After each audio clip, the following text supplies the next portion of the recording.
saya Nefriliana Swanul Rainisa, NPM 2420104074. Hai, nama saya Zaura Azahra, NPM 2420104076. Halo, nama aku Syifa Dwi Elvira Putri, NPM 2420104078. Semuanya, saya Ratih Pratama, NPM 2440104178.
Tapi justru itu yang bikin aku bingung.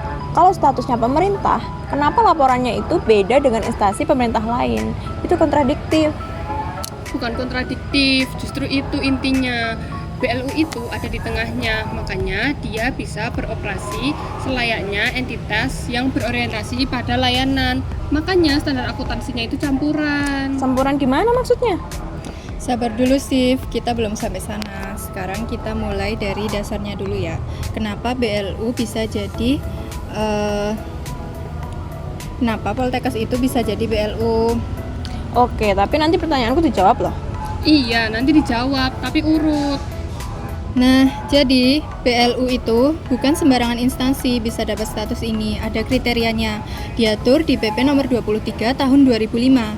Yang pertama, instansinya harus memberikan layanan langsung ke masyarakat. Yang kedua, kegiatannya bukan regulasi atau penegakan hukum. Dan ketiga, punya potensi untuk mengelola keuangannya sendiri secara mandiri.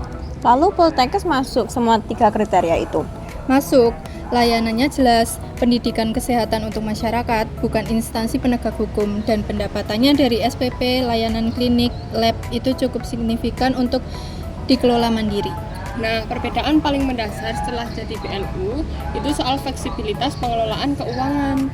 Instansi pemerintah biasa atau yang disebut staker dapat pendapatan dari layanan mereka harus setor dulu ke kas negara, baru nanti mengajukan permohonan untuk pakai uang itu lagi. Prosesnya itu panjang. Sedangkan BLU? Nah, BLU udah boleh langsung menggunakan pendapatannya yang disebut PNBP, penerimaan negara bukan pajak, tanpa harus disetor tarif dulu. Uang dari SPP mahasiswa bisa langsung masuk ke kas BLU dan digunakan untuk operasional. Ini yang dimaksud fleksibel. Tapi kenapa ada kontrolnya? Kan bukan berarti bebas sepenuhnya. Betul, tetap dalam koridor anggaran yang sudah disetujui, tetap dilaporkan, tetap diaudit oleh BPK. Otonominya di tata kelola operasional, bukan kebebasan tanpa batas. Pimpinan BLU ini bisa tanda tangan kontrak sendiri, atur SDM lebih fleksibel, bahkan tetapkan tarif layanan sendiri dalam batas yang diatur Menteri Keuangan. Yang menarik dan ini yang relevan di mata kuliah kita, evaluasi akuntansi BLU itu berlaku untuk semua jenis BLU, bukan cuma Poltekkes. Rumah sakit pemerintah, puskesmas yang dikembangkan ke arah BLU, perguruan tinggi negeri, semuanya pakai mekanisme yang sama. Poltekkes ini hanya salah satu contoh yang kita bedah hari ini ya. Dan justru karena Poltekkes itu kombinasi pendidikan dan layanan kesehatan sekaligus, sumber pendapatannya lebih beragam dibanding instansi BLU yang lebih tunggal fungsinya. Itu yang bikin menarik untuk dijadikan studi kasus. Oke, sekarang kita masuk ke bagian yang paling bikin aku penasaran. Gimana sih sebenarnya alur pencatatan keuangannya? Kayak uang masuk dari SPP mahasiswa, terus ngapain? Nah, ini menarik. Jadi, kalau kita bicara siklus akuntansi PLU, prinsipnya sama dengan siklus akuntansi pada umumnya. Tapi ada adaptasi karena PLU menerapkan akuntansi berbasis akrual dan punya dua basis pelaporan sekaligus. Siklus dimulai dari identifikasi transaksi. Di Poltekkes, transaksi bisa berupa penerimaan dari mahasiswa, penerimaan subsidi APBN, pembayaran gaji dosen dan karyawan, pembelian alat kesehatan untuk laboratorium, biaya operasional, dan lain-lain. Terus dari sana kemana? Transaksi itu dicatat dalam jurnal. Ini langkah yang kedua. Kemudian diposting ke buku besar, lalu disusun neraca saldo. Dari neraca saldo dilakukan penyesuaian, misalnya depresiasi gedung, peralatan lab, amortisasi atau akrual. Nah, setelah itu baru masuk ke laporan keuangan. Boleh aku kasih contoh konkret supaya kebayang? Misalnya, Poltekkes menerima pembayaran SPP dari 500 mahasiswa baru, masing-masing 2 juta rupiah. Total masuk 1 miliar ke rekening BLU. Oke, jadi jurnalnya di debit ada kas dan setara kas sebesar 1 miliar. Kreditnya pendapatan layanan BLU 1 miliar. Ini dicatat sebagai pendapatan operasional BLU. Berbeda dari instansi biasa yang mungkin langsung disetor ke kas negara dulu. Nah, sekarang misalnya Poltekkes beli peralatan lab seharga 200 juta. Bagaimana jurnalnya? Di debit ada aset tetap peralatan lab 200 juta. Kreditnya kas dan setara kas. Kas 200 juta, tapi ini belum selesai. Setiap periode, peralatan itu akan didepresiasi. Misalnya, umur ekonomisnya 5 tahun, maka setiap 5 tahun ada jurnal penyesuaian. Contohnya, debit depresiasi 40 juta, kreditnya akumulasi depresiasi 40 juta. Dan poin pentingnya di sini, BLU itu menggunakan basis akrual penuh untuk laporan keuangannya yang mengikuti standar akuntansi. Tapi untuk laporan ke pemerintah pusat, mereka itu juga membuat laporan berbasis kas yang mengikuti standar akuntansi pemerintah. Jadi ada dua sistem pelaporan yang berjalan paralel. Dua sistem sekaligus, itu nggak bikin pusing stafnya. Nah, di sini itu salah satu tantangan nyata BLU-nya. Mereka itu butuh kapasitas SDM akuntansi yang lebih tinggi dari instansi biasa, karena harus paham dua kerangka sekaligus. Aku mau nambahin satu lagi, transaksi gaji. Ini menarik karena di BLU, gaji bisa bersumber dari dua tempat, APBN dan pendapatan BLU sendiri. Betul, untuk gaji yang bersumber dari APBN, pencatatannya menggunakan mekanisme UP atau uang persediaan atau LS yang langsung. Sedangkan untuk honorarium atau insentif tambahan yang dibayar untuk dari pendapatan BLU ini dicatat sebagai terpisah beban pegawai BLU. Jadi jurnal sumber dananya dibedakan. Dan ini itu penting banget untuk transparansi. Jadi publik itu bisa melihat berapa yang dibiayai negara dan berapa yang dari layanan sendiri. Ini itu salah satu fungsi laporan keuangan BLU yang kita bahas di selanjutnya. Sekarang kita masuk ke bagian yang seru. Kita buka langsung website PPID, Poltekkes Kemenkes Semarang. PPID ini adalah pejabat pengelola informasi dan dokumentasi. Jadi di sini data publik seharusnya bisa diakses masyarakat termasuk laporan keuangan. Oh, jadi ini bukan website biasa ya? Ini yang buat transparansi. Tepat. Prinsip transparansi dan akuntabilitas itu salah satu jiwa BLU. Nah, kalau kita lihat di website ini, ada beberapa dokumen yang bisa diakses publik, termasuk di bagian laporan keuangan. Nah, ini tuh penting, laporan keuangan BLU itu tidak sama dengan laporan keuangan instansi pemerintah biasa. BLU ini wajib menyusun, yang pertama itu laporan realisasi anggaran atau LRA.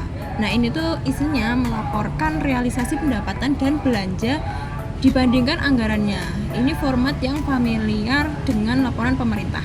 Terus yang kedua, itu ada neraca atau balance sheet. Nah, ini tuh melaporkan aset, kewajiban, dan ekuitas BLU pada satu titik waktu. Disinilah kita lihat gedung, peralatan, utang, dan modal BLU. Ini format akuntansi yang lebih mirip ke swasta. Dan di website ini kita bisa lihat neraca Poltekkes ada pos aset lancar seperti kas, piutang dari mahasiswa, dan persediaan. Kemudian aset tetap seperti gedung dan peralatan lab nilainya cukup signifikan mengingat infrastruktur pendidikan kesehatan itu mahal. Terus yang ketiga itu ada laporan operasional. Ini tuh menampilkan pendapatan dan beban secara akrual. Mirip dengan laporan laba rugi di akuntansi komersial. Tapi namanya laporan operasional karena BLU bukan profit oriented. Kita lihat surplus dan defisit operasionalnya. Surplus di sini berarti untung gitu. Tidak persis, surplus BLU ini bukan laba yang dibagi-bagi, tapi surplus harus digunakan kembali untuk peningkatan layanan. Itulah mengapa disebut non-profit. Kalau ada surplus besar tapi layanan tetap buruk, itu justru jadi masalah. Nah, yang keempat, laporan arus kas. Ini menunjukkan pergerakan kas dari aktivitas operasi, investasi, dan pembiayaan. Penting untuk melihat likuiditas BLU, apakah mereka punya cukup kas untuk operasional sehari-hari. Dan yang kelima itu ada catatan atas laporan keuangan atau CLK. Ini tuh paling panjang. CLK itu menjelaskan kebijakan akuntansi yang dipakai, asumsi-asumsi yang digunakan, rincian pos-pos neraca, dan pengungkapan informasi penting lainnya. Tanpa CLK, laporan keuangan itu tidak bisa dipahami secara utuh. Nah, dari apa yang kita lihat di website ini, ada hal yang menarik untuk dievaluasi. Pertama, apakah informasinya itu lengkap dan mudah diakses publik? Karena transparansi itu bukan sekedar ada websitenya, tapi informasinya juga harus bisa dipahami oleh masyarakat awam. Dan dari yang kita temukan, memang ada laporan keuangan yang dipublikasikan. Ini sudah memenuhi prinsip keterbukaan informasi publik. Tapi, kalau mau menilai kualitas pengelolaannya, kita perlu lihat lebih dalam ke standar yang mereka gunakan. Iva kan nyebut soal 2 sistem pelaporan. Nah, aku tuh masih bingung, emangnya PLU itu ikut standar yang mana? Standar akuntansi pemerintah atau yang biasa dipakai perusahaan? Pertanyaan ini penting banget. PLU itu posisinya unik karena dia bagian dari pemerintah, tapi operasionalnya mirip entitas bisnis. Makanya standarnya pun memadukan dua dunia.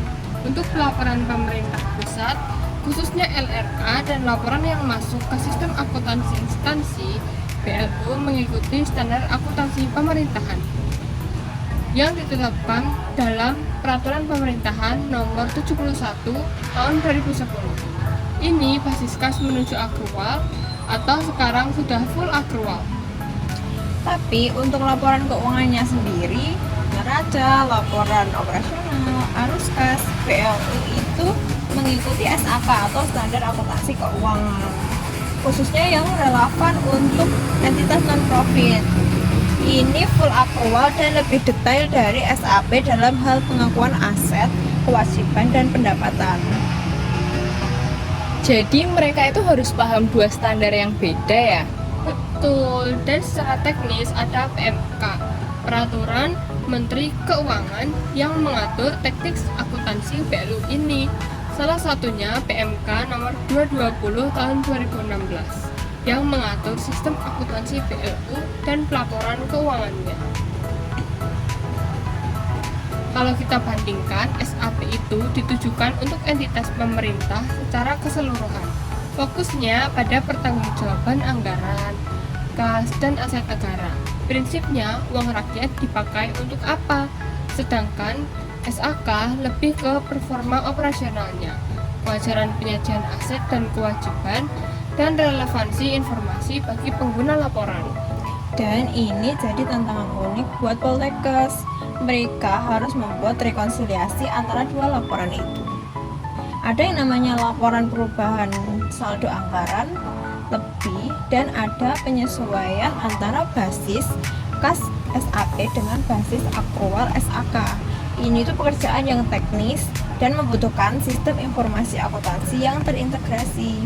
Dan dari informasi yang tersedia di publik, Poltekkes ini memang sudah diaudit oleh BPK atau Badan Pemeriksa Keuangan. Audit BPK ini menilai kesesuaian pelaporan dengan SAP. Sementara untuk SAK, audit internalnya ada di bawah SPI atau Satuan Pengawasan Intern. Oh, jadi ada 2 level pengawasannya juga. Iya, BPK untuk eksternal dan patuh pada SAP. SPI untuk internal dan memastikan operasional sehari-hari berjalan sesuai kebijakan. Ini tuh bagian dari tata kelola yang baik, yang dalam literatur disebut good governance.